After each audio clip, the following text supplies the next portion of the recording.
Bienvenue sur Unlocked, le podcast présenté par Swissquote qui explore les stratégies, les idées et les voies qui transforment l'économie.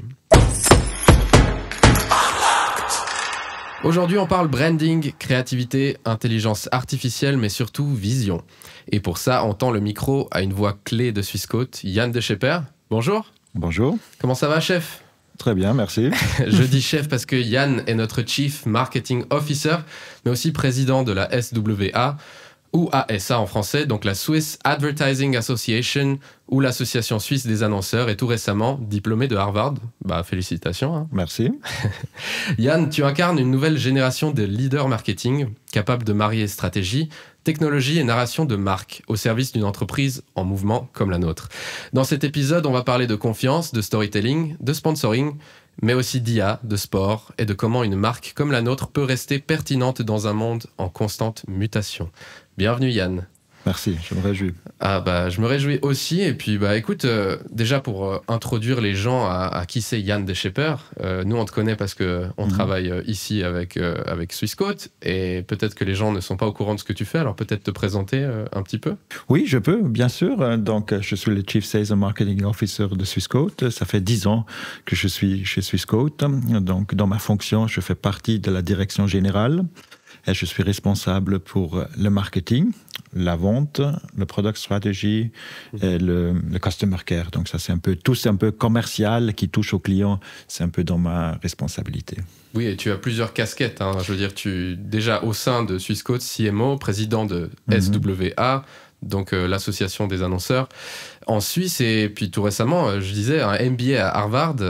C'est AMP. C'est un AMP, le Advanced Management Program.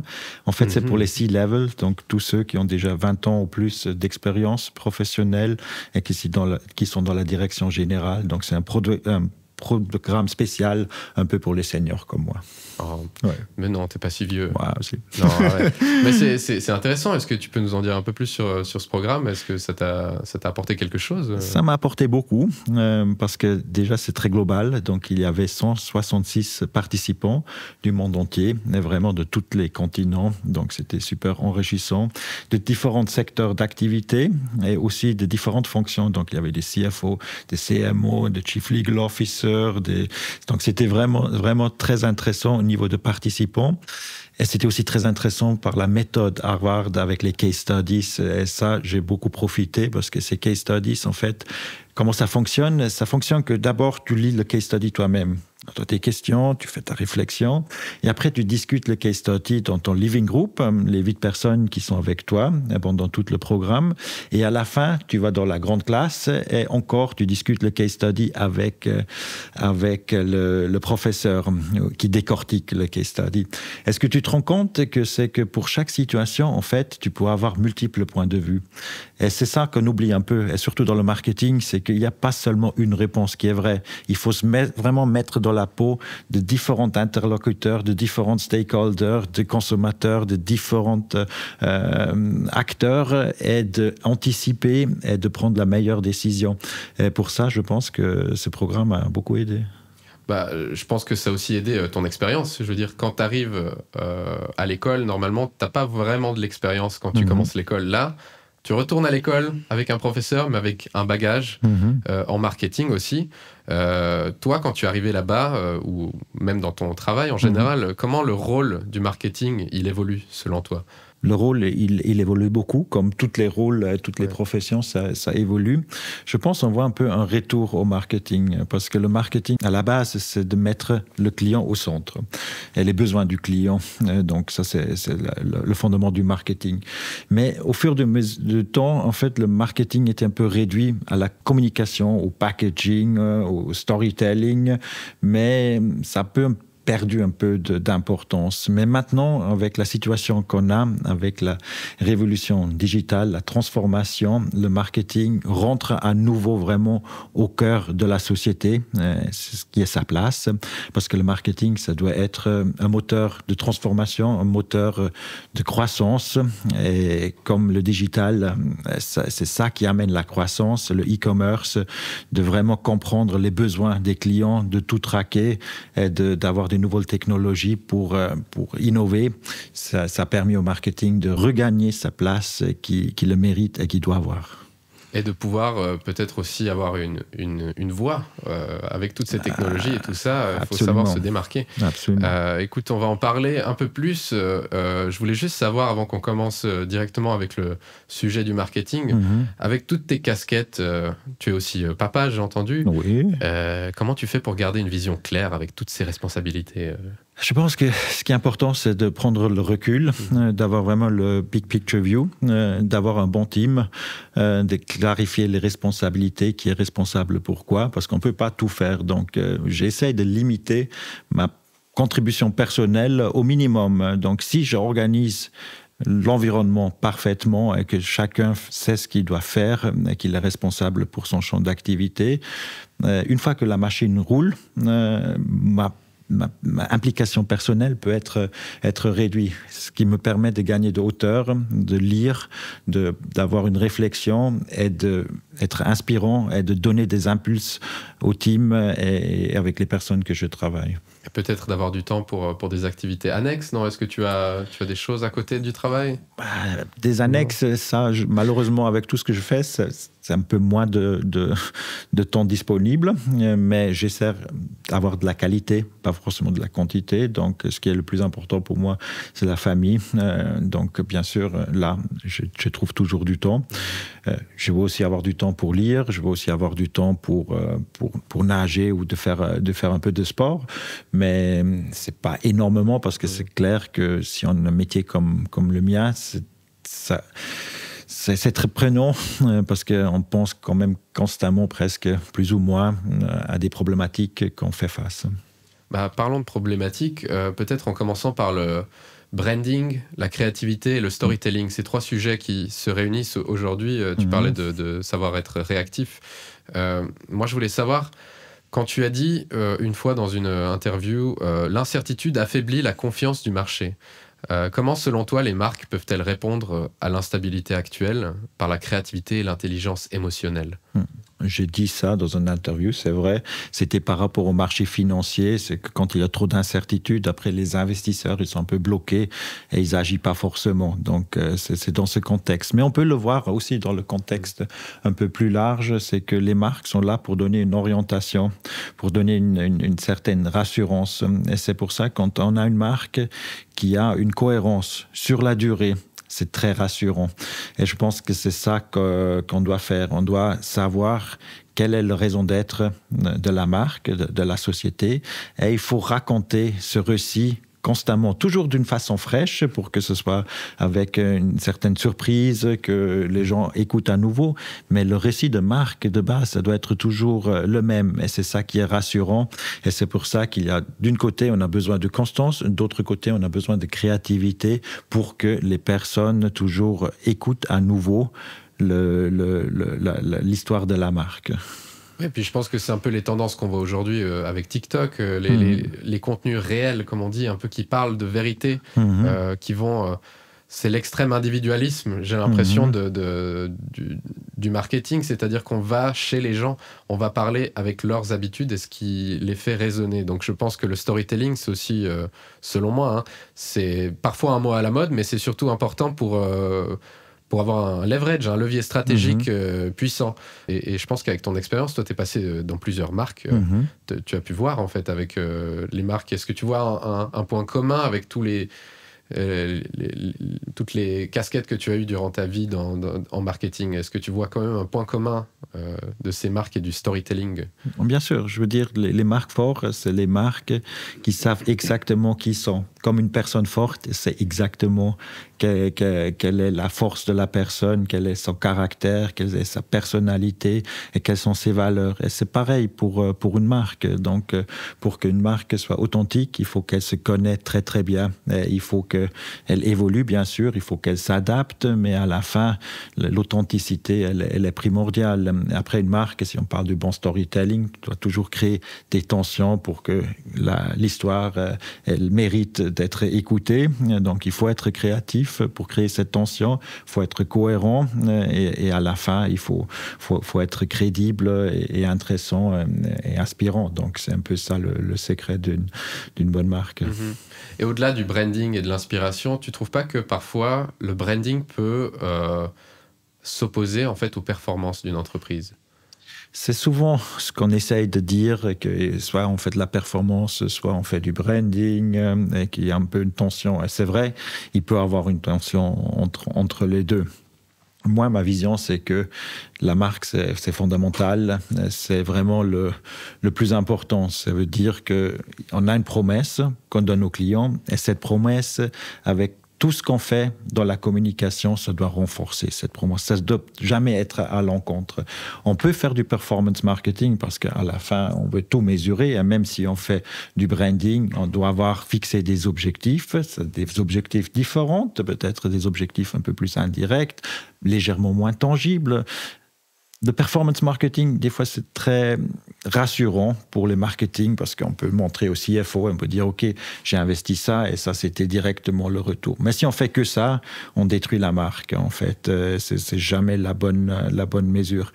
Des marques extraordinaires comme Rolex, ils font pas de performance marketing et ils grandissent à une vitesse spectaculaire et ils sont très forts. Donc, mais ça, c'est aussi un peu une exception parce qu'ils sont pas listés en bourse. C'est une fondation qui est le propriétaire. Donc, malheureusement, ça, c'est pas non plus possible pour toutes les sociétés. Donc, nous, on a besoin aussi de faire du performance marketing. Mais je veux jamais voir du performance marketing qui est purement à court terme et qui nuise à l'encontre de la fondation de la marque. Donc, c'est comme un mosaïque. Donc, si on communique, il faut vraiment qu'à la fin, ça donne un joli tableau et chaque pièce de communication doit renforcer le tableau global. Et tu avais récemment dit que la publicité, ou alors les dépenses publicitaires, c'était souvent un reflet de la confiance économique d'une entreprise. Qu'est-ce que tu nous dis en regardant les budgets marketing pour 2025 ? Pour 2025, ça a l'air plus ou moins stable dans l'ensemble de la Suisse, au moins de ce que je vois. Et ça dépend effectivement de la croissance et aussi de la vision qu'on a dans l'avenir. Et si les sociétés le sont moins, donc ils disent OK, il va y avoir moins de demandes, donc il faut optimiser les coûts. Donc comment on optimise les coûts? Il y a différentes façons d'optimiser les coûts, mais d'optimiser les coûts au marketing, c'est presque le plus facile parce qu'on peut dire, OK, on frise un peu le budget, on réduit le budget. C'est plus facile que de virer des personnes. Donc, on est d'accord. Donc, c'est pour ça, malheureusement, le marketing, souvent, est peu dépendant aussi un peu de l'activité économique. Après, des bonnes sociétés qui ont les moyens et qui pensent vraiment à long terme, souvent quand il y a une crise ou il y a une décroissance, quand tout le monde arrête d'investir et ces sociétés, ils ont les moyens et ils ont la vision d'investir, c'est là aussi que souvent c'est l'opportunité de gagner des parts de marché plus rapidement que dans une phase où tout le monde investit à fond. Ce qui m'intéresse aussi, je pense qu'on a rarement l'occasion de parler à quelqu'un qui a eu ce parcours comme le tien en marketing. Souvent on le voit visuellement, le marketing, mais on ne voit pas les gens derrière. Et moi j'ai envie de te poser des questions sur ton parcours. Et tu parlais de grandes marques comme Rolex. Est-ce que tu peux nous parler un peu de McDonald's, parce que je pense que ça fait partie de ton parcours. Tu as dirigé le marketing de McDonald's Suisse, cette marque qui est quand même depuis toujours une référence mondiale en publicité. Et les investissements publicitaires globaux de McDonald's sont passés de plus de 900 millions de dollars en 2014 à moins de 400 millions en 2023, selon Statista. Est-ce que de manière plus globale, ça traduit un changement de priorité ou tu vois une évolution de ce qui se passe? J'ai pas suivi comment McDo gère maintenant les dépenses publicitaires. Pendant que j'étais là, c'était très clair pour la Suisse. C'était lié au chiffre d'affaires. C'était 4,5% du chiffre d'affaires qui était investi dans la communication marketing. Et comme en fait le le chiffre d'affaires, il a augmenté d'année en année. Après, les investissements marketing aussi, ils ont augmenté linéairement avec le chiffre d'affaires. Et on a voulu avoir ça parce que c'était important pour la marque d'être always on, d'être toujours, en fait, de communiquer tout le temps, d'introduire les nouveaux sandwichs, les promotions, renforcer la marque, faire toutes les activités pour les familles et les différentes dents cibles. Donc pour moi, c'était très, très bien comme job. J'ai beaucoup aimé, mais ouais, donc maintenant aussi, c'est très bien. Tu avais des Happy Meal gratuits quand tu travaillais là-bas? J'avais 50% sur toute la gamme, donc avec ma carte, donc j'en ai profité. Je mangeais peut-être un peu trop, mais ouais, c'était bien. Bon, écoute, si tu as la carte à vie, peut-être qu'on peut aller manger. Je ne l'ai pas vu. Non, je l'ai pas vu. Ouais. Écoute, on est en été, là. On va parler un peu de soleil. Alors, on n'a pas forcément envie de parler de Côte d'Azur parce qu'on a ce beau lac Léman à côté. Ouais. Mais tu as eu un lien avec Cannes cette année et j'ai envie d'en parler. Tu t'es mis au cinéma ou c'est quoi cette histoire de Cannes Lions? Dis-nous un peu plus. Oui, en fait, les Cannes Lions, c'est le festival de la créativité. Donc, c'est le festival de créativité le plus important au monde. C'est vraiment un peu comme la Coupe du Monde de la publicité et du marketing. J'avais la chance d'être 3 fois déjà au Cannes Lions. C'est vraiment spectaculaire. C'est toute une semaine. Il y a des présentations, il y a des conférences, il y a des panels. Et surtout, on peut voir en fait les meilleurs publicité du monde entier. Donc, dans différentes catégories, digitales, télé, affichage, RP. Et c'est très stimulant parce que on y va, on regarde ce que font les autres, ça crée la motivation. On dit, OK, bon, écoute, on doit aussi réussir, avoir des travaux qui peuvent gagner un prix, qu'on veut jouer vraiment au top global. Et ça, c'est un peu mon ambition, qu'on a un marketing qui fait partie du meilleur. Et je pense qu'on peut arriver. La Suisse, il y a de la créativité, mais il faut se donner les moyens, il faut avoir le courage, et il faut le vouloir. Et c'est pour ça que je suis toujours ce qui se passe. Et il y a une campagne qui t'a particulièrement intrigué ou marqué cette année quand tu étais là-bas? Il y a beaucoup de campagnes qui m'ont marqué. Donc, je n'étais pas cette année, mais je regardais quand même, parce que sur YouTube, si on cherche un peu, on voit un peu les travaux qui ont gagné. Donc, par exemple, il y a un discounter, Penny, et ils ont créé, en fait, comme il y a l'inflation, et comme les gens se plaignent de l'inflation, ils disent, ouais, mais les prix, ça augmente, ça augmente, ça augmente. Ils voulaient prouver, en fait, que chez eux, les prix sont stables et que ça augmente pas. Donc, qu'est-ce qu'ils ont fait? Ils ont créé une nouvelle gamme de produits où en fait il y a le prix qui est très grand. Donc la gamme, c'est une gamme prix comme prix garanti, mais le branding, en fait c'est le prix. Donc c'est 1,79 par exemple sur les paquets de chips. C'est comme ça, les gens ils peuvent comprendre, ok, c'est 1,79. Ils sont tellement confiants que leur prix est bas et que leur prix va durer qu'ils l'ont directement mis sur le package. Et après ils ont fait toute une campagne 360 par rapport à ça. Et ça je trouvais c'est une idée brillante. Je suis curieux de savoir, est-ce qu'il y avait des campagnes produites avec l'intelligence artificielle? On a vu, il y a peut-être 2 semaines, alors pour les gens qui vont écouter, on est en juin. Est-ce que vous aviez des campagnes faites avec de l'IA ou des choses un peu différentes que tu n'aurais pas vues des années précédentes? Ça, je n'ai pas remarqué, mais c'est clair, l'IA, en fait, c'est comme un outil comme les autres et que ça va prendre son chemin dans la publicité. C'est inévitable. Ça donne des nouvelles possibilités, donc encore plus de possibilités d'être créatif, d'être encore plus rapide. Mais à la fin, c'est comme... ça augmente la personne, ça augmente les gens qui sont en charge de la publicité. Tout le monde peut devenir presque un directeur artistique. Après, est-ce que tout le monde est un directeur artistique? Non, c'est quand même un métier, on a quand même besoin de l'expérience, mais c'est clair, ça ouvre complètement des nouvelles perspectives. J'en ai vu quelques spots qui sont déjà corrects, d'une bonne qualité, qui étaient produits bon marché et rapide, mais à la fin, il faut quand même si c'est produit de l'IA, il faut qu'on regarde que ça correspond à la cible, à la problématique, qu'il y a une idée derrière qui est vraiment marquante. Donc, moi, je vois ça comme un outil super puissant de plus.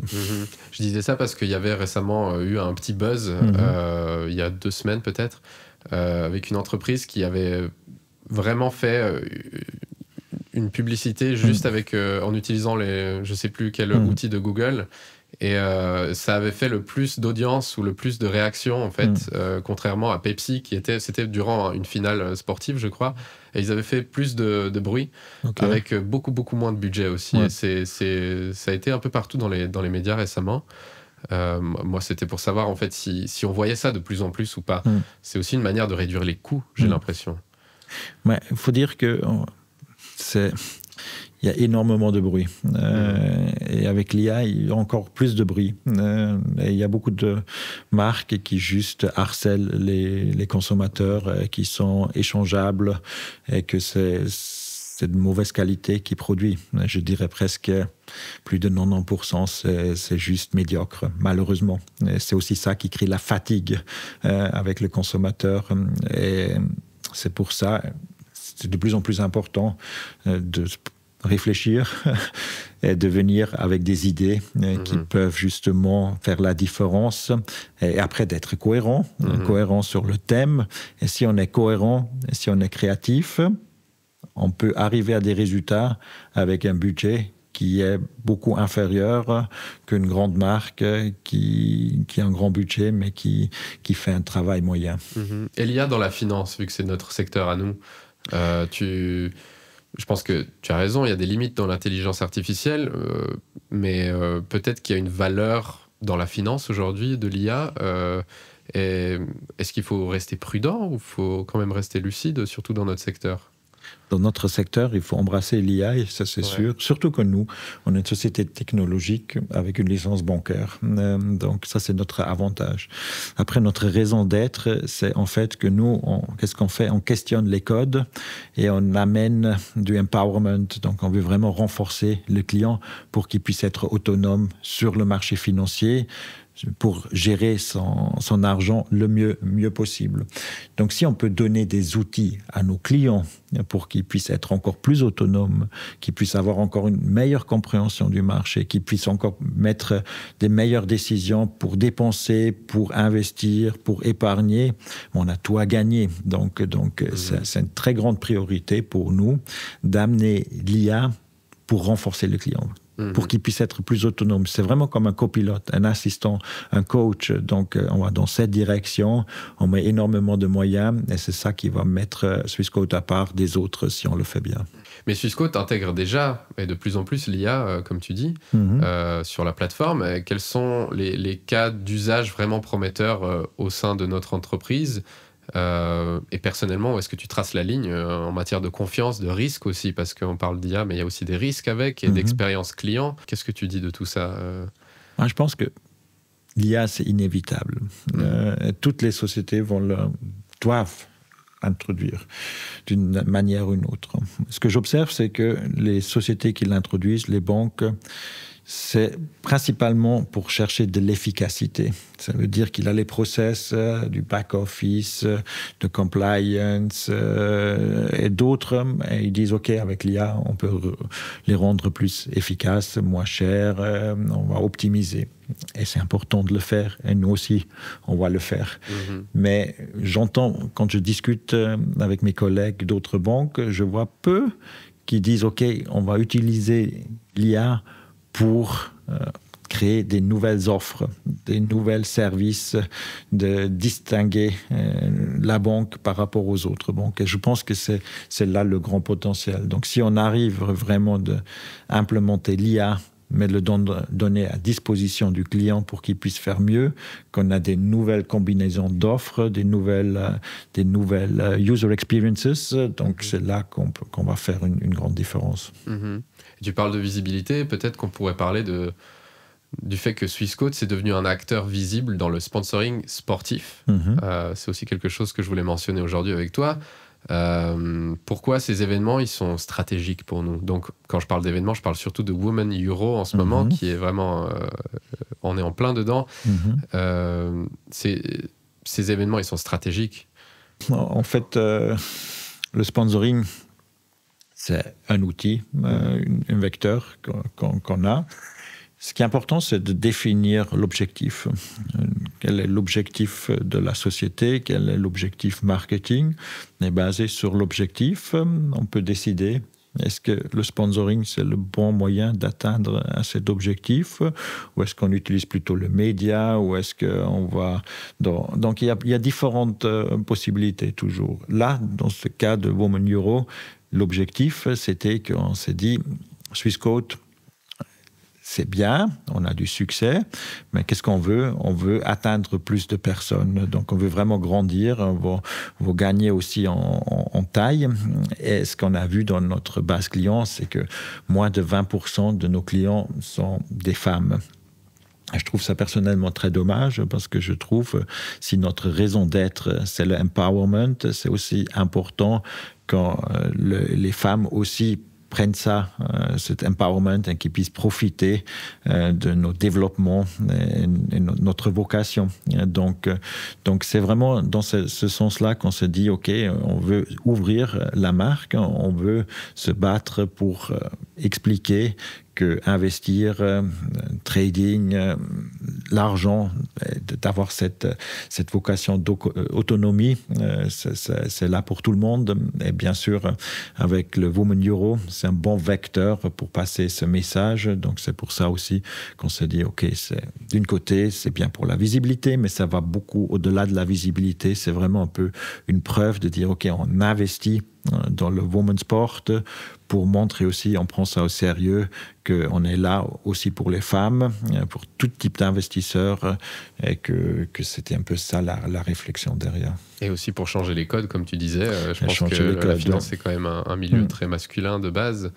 Et quand on regarde le milieu en général, on se dit pourquoi on n'a jamais fait ça, en fait. Et c'est vrai que là, on change vraiment les codes.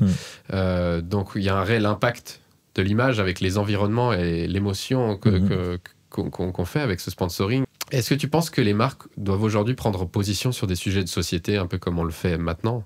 Ça, c'est une bonne question. Je ne pense pas qu'il y a, comme tout, une réponse unique. Je pense que ça dépend de la marque, ça dépend de la DNA de la société, la raison d'être de la marque.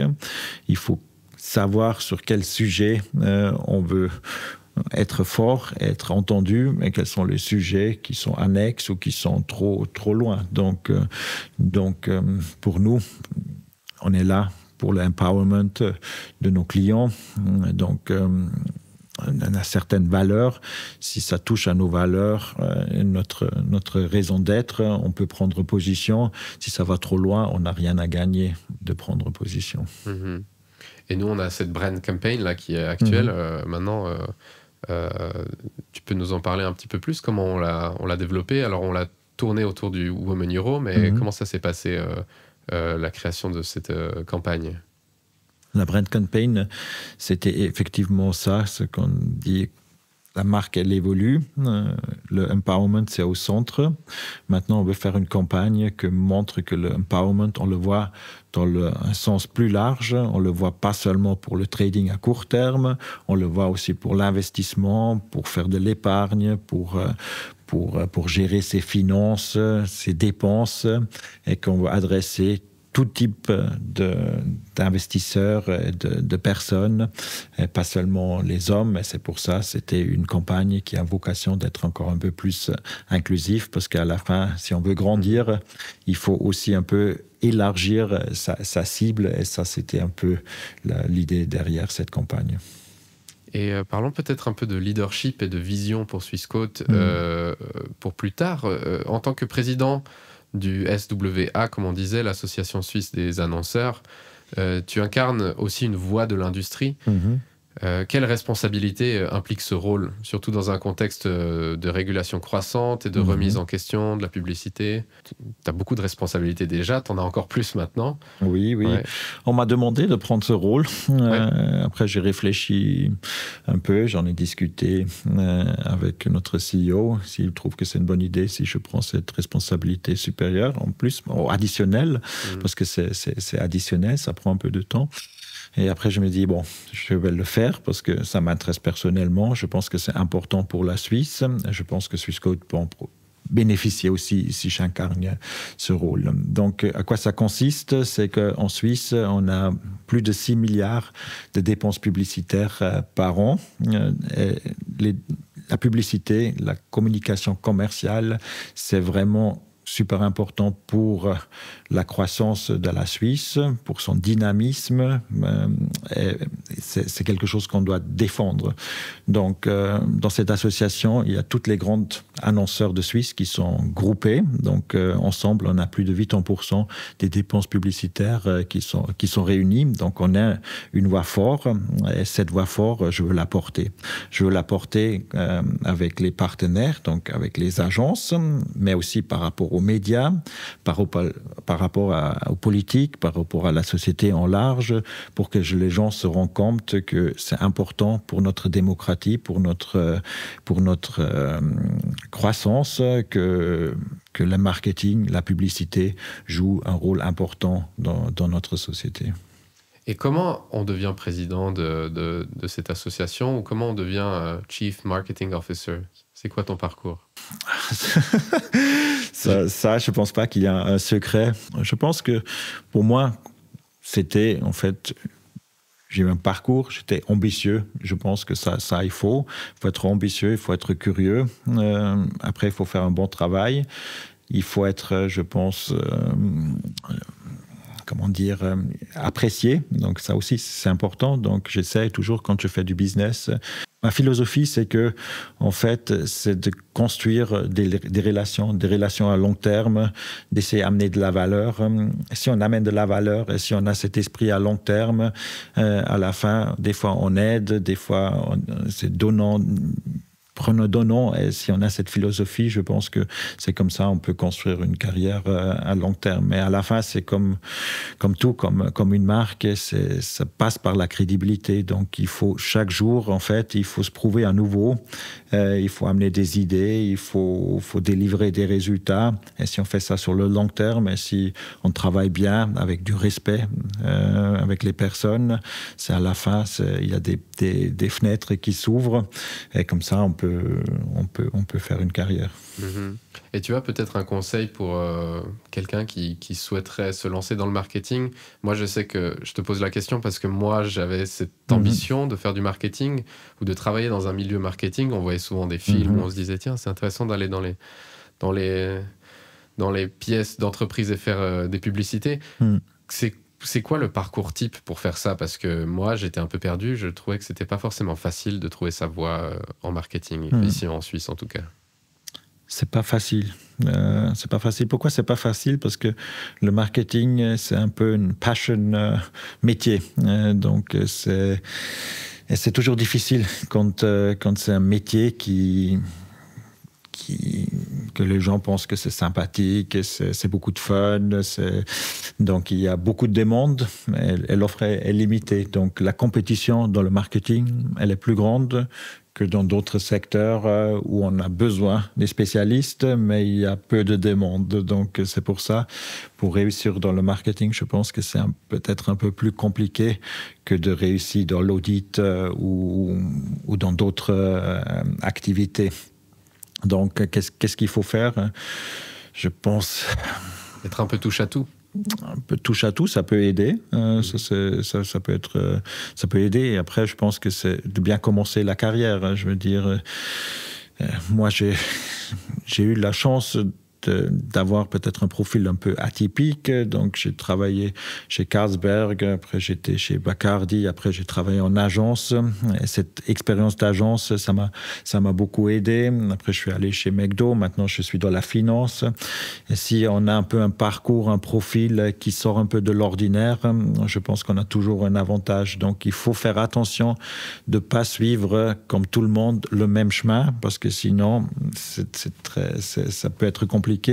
Mais au contraire, il faut essayer de créer son propre profil qui est un peu différent. Comme une marque doit toujours être différent des autres marques, parce que sinon, il n'y a pas de raison de choisir cette marque. Donc, c'est important de garder une certaine différence, de cultiver la différence, de la renforcer. Et c'est comme ça que je pense qu'on peut avoir du succès. Et après, il faut vraiment faire attention les associations qu'on fait. Donc, moi, j'ai fait toujours attention de jamais travailler pour une marque qui a des mauvaises associations ou qui qui ne va pas bien ou qui n'est pas propre. Donc je pense que ça c'est important. Après, c'est le coaching. Donc plus important encore que ça, c'est que de travailler, surtout quand on est jeune, pour un chef, une organisation avec du bon talent. Donc ça c'est primordial. Peut-être pour finir sur Swissquote et la vision de Swissquote, si tu devais définir ce que serait une réussite pour Swissquote dans les 5 prochaines années, à quoi cela ressemblerait-il? Swissquote, c'est une société de croissance. Il faut absolument qu'on reste une société de croissance. Donc, comment on va arriver à ça? Donc, il y a plusieurs axes. Moi, je pense que le plus important, c'est que notre mission, il faut la vivre, il faut la rafraîchir. Mais si on arrive vraiment de démocratiser encore plus l'accès à l'information, aux finances, et que plus de gens encore sont autonomes, sont confiants et qu'ils puissent faire plus de leur argent et aussi atteindre leur potentiel. Donc, si on fait tout ça juste, je pense que le succès économique, il va presque arriver automatique. Donc il ne faut pas être trop focalisé sur le bénéfice, mais il faut être focalisé sur sa mission, de faire un bon travail, d'innover, toujours avoir le client en premier lieu. Et si on a cette pensée, on va avoir du succès. Personnellement, ce que je pense que c'est en ce moment, on est dans une phase de bousculement à cause de l'AI, à cause d'autres technologies, et que dans chaque marché, il y a des concentrations qui se font. C'est la règle du capitalisme. C'est qu'à la fin, c'est le plus fort et le plus agile qui va avoir du succès. Et je pense dans les banques, c'est la même chose. Donc en Suisse, on a une place bancaire de longue date, mais c'est pas tenable qu'il y a autant de banques qui vont survivre en Suisse, même globalement, parce que il va y avoir une concentration. Je pense que à 5-10 ans, il y aura quelques banques européennes, quelques banques chinoises, quelques banques américaines, mais qui vont être dominants, forts. Et il y aura aussi 1, 2, maximum 3 banques suisses qui vont être capables de jouer sur le même niveau qu'une banque chinoise, américaine, européenne. Et si on pense à cette réflexion, c'est clair que Swissquote doit être cette banque, ou dans les 3 banques qui peuvent vraiment avoir cette place. Et je suis sûr qu'on le sera, parce qu'on a le bon positionnement, on a les bonnes stratégies pour y arriver. Et avec ça, the sky is the limit. Donc je suis très, très optimiste par rapport à Swissquote. Bah, tu m'as intrigué là, du coup, à l'international, on voit de la compétition, du coup, c'est ça que tu dis, en termes financiers. C'est quoi l'enjeu majeur pour ce futur dont tu parles, où il faut être dans les top 3? C'est quoi les clés que la banque doit avoir? À part les clés du coffre. Les clés. Là, je veux dire, la banque, c'est un métier technologique de plus en plus. Donc c'est qui a les meilleures plateformes, qui a les meilleures apps, qui a le meilleur usage de l'intelligence artificielle, et la banque aussi, c'est une question de confiance, qui a la meilleure marque. Une marque que tu dis, OK, je fais confiance, mon salaire, ça va là-dessus, je vais investir dans cette banque. Et c'est cette confiance et cette agilité technologique que pas toutes les banques auraient. Et les acteurs traditionnels, ils ont peut-être un petit désavantage parce qu'ils sont sur des investissements et des structures traditionnelles avec pas la même agilité qu'une Swissquote. Donc, et si on continue avec le développement qu'on fait, si on rend la marque plus relevante pour plus de personnes, avec une offre qui est vraiment plus ou moins 360, où tu peux faire des paiements, tu peux faire de l'épargne, tu peux faire des investissements, tu peux prendre un crédit, et tout ça d'une façon simple, que tout le monde comprenne, que la décision, ça reste chez la personne. C'est comme, à l'heure actuelle, tout le monde fait ses propres vacances, elle organise ses vacances, tout le monde prend soin, pas tout le monde, mais de plus en plus de gens prend soin de leur bien-être physique, mental et leur bien-être financier. C'est quelque chose que les gens doivent prendre en charge eux-mêmes. Il ne faut pas déléguer ça à un banquier ou un tiers. Et je pense que c'est vraiment dans l'air du temps qu'il y a de plus en plus de personnes qui se rendent compte qu'il faut le faire soi-même, qu'ils ont tout à gagner de le faire soi-même et qu'on donne les outils pour qu'ils puissent le faire soi-même. Donc si on fait notre raison d'être, si on fait ça bien, avec cohérence, avec la confiance, donc là, je pense qu'on est vraiment sur un boulevard sur les prochaines années. Ça ne veut pas dire qu'on n'aurait pas des difficultés, parce que les difficultés, on ne peut pas les anticiper, des fois ils vont arriver, on aurait des challenges, mais on va adresser les challenges, ça je suis sûr, mais en globalité, je suis optimiste que Swissquote va être un acteur encore plus fort dans l'avenir. Et tout va tourner autour de l'individu, comme tu dis, et l'individualisation de la finance, comme on peut le voir dans d'autres secteurs d'ailleurs. Je veux dire, aujourd'hui, on peut faire plein de choses, commander nous-mêmes des choses sur Internet, etc. C'est un peu la même chose qui se passe en finance. Exactement. Ouais. Écoute, Yann, merci beaucoup. Je pense que c'était déjà super inspirant, intéressant de parler avec quelqu'un qui a de la bouteille, qui a beaucoup d'expérience. Qui est vieux, c'est ça que tu veux dire? Non, je parlais plus... Non, la sagesse, ça vient aussi avec l'expérience. Je pense pas que... je te traite de vieux non plus, je dis juste que tu as beaucoup de choses à partager et merci beaucoup pour ça. Et aussi merci de nous ouvrir un peu les portes et les secrets du marketing chez Swissquote. C'est aussi pour ça qu'on fait ça. On parle d'individualisation. Nous, en marketing, on essaye un peu de vous montrer ce qu'il y a derrière aussi. C'est une manière de participer à ce mouvement. Donc, merci beaucoup. Vous venez d'écouter Unlocked, présenté par Swissquote. Si vous avez aimé cet épisode, pensez à vous abonner pour ne manquer aucun épisode et à nous suivre sur nos réseaux sociaux et à découvrir notre chaîne YouTube pour encore plus de contenu et peut-être encore plus de contenu avec toi, Yann. Avec plaisir. Merci beaucoup. À bientôt. Le contenu de cette vidéo, y compris les commentaires, données et observations sur le marché, n'est pas le produit d'un service de recherche de Swissquote ou de ses filiales. Ce document a pour but de mettre en avant l'action du marché et ne constitue pas un conseil d'investissement juridique ou fiscal. Swissquote ne fait aucune déclaration et ne donne aucune garantie quant à la qualité, l'exhaustivité, l'exactitude ou la non-violation de ce contenu. Les points de vue exprimés sont ceux du consultant et ne sont fournis qu'à des fins éducatives. Toute information fournie concernant un produit ou un marché ne doit pas être interprétée comme une recommandation de stratégie d'investissement ou de transaction. Les performances passées ne préjugent pas des performances futures. Swissquote, son personnel et ses représentants ne peuvent en aucun cas être tenus responsables de tout dommage ou perte découlant directement ou indirectement de décisions prises sur la base du contenu de la vidéo. L'utilisation de marques ou de marques déposées de tiers est uniquement à titre d'information et n'implique pas l'approbation de Swissquote, ni que le titulaire de la marque déposée ait autorisé Swissquote à promouvoir ses produits ou services.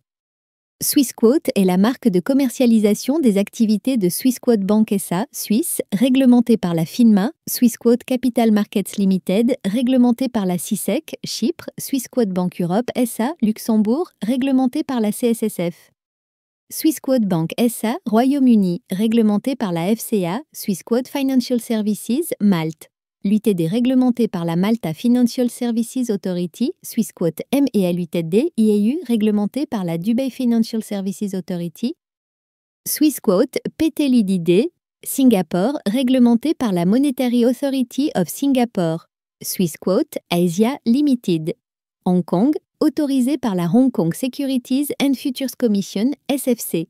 Les produits et services de Swissquote sont réservés aux personnes autorisées à les recevoir en vertu de la législation locale. Tous les investissements comportent un certain degré de risque. Les CFD sont des instruments complexes et présentent un risque élevé de perte rapide en capital en raison de l'effet de levier. La grande majorité des comptes de clients particuliers subissent des pertes de capitaux lors de la négociation de CFD. Vous devez vous assurer que vous comprenez comment les CFD fonctionnent et que vous pouvez vous permettre de prendre le risque élevé de perdre votre argent. Les actifs numériques ne sont pas réglementés dans la plupart des pays et les règles de protection des consommateurs peuvent ne pas s'appliquer. En tant qu'investissement spéculatif très volatile, les actifs numériques ne conviennent pas aux investisseurs n'ayant pas une tolérance au risque élevé. Assurez-vous de bien comprendre chaque actif numérique avant toute transaction.